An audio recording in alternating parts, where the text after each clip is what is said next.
Қазақстан Республикасының президенті Қасым-Жомарт Кемелұлы Тоқаевтың қатысуымен өткен Қазақстан Халқы Ассамблеясы кеңесінің кеңейтілген отырысын тікелей эфирден көрдім.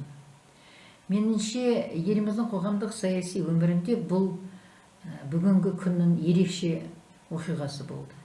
Алқалы жиында салмақты, өзекті мәселелер мемлекет деңгейінде талқыланды. Ертеңгі күнімізге жаңа серпін берілді деп айтуға болады. Бірінші кезекте Қазақстан Халқы Ассамблеясының елдегі бірлік пен келісімді нығайтудағы беделі мен рөлін арттыру басты назарда екені айтылды. Қазақстан Халқы Ассамблеясы жанындағы құрылымдарының, этномәдени қоғамдық бірлестіктерінің, қоғамдық келісім кеңестерінің, аналар кеңестерінің, жаңғыру жолы жастар қозғалысының жұмыстарын алдағы уақытта жандандыру қолға алынады. Қазақстан Халқы Ассамблеясы жанындағы аналар кеңестерінің атқарылған жұмыстары туралы есебі мазмұнды, ал алға қойған мақсаттары нақты болды.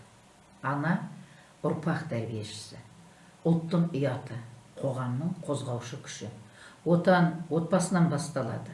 Ұлт болам десен, бесігіңді түзе деген қағидаларды негізге ала отырып, аналардың ұрпақты отанын сүюге, тілін құрметтеуге, өмірдегі жолын тауып, масылдықтан бойын аулақ ұстауға тәрбиелеуге міндетті екені кесіп айтылды.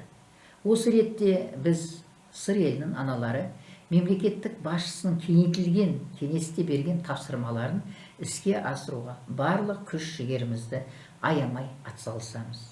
Отан бәрімізге ортақ. Берекелі бірлікті сақтау әрбір қазақстандықтың парызы екенін ұмытпайық.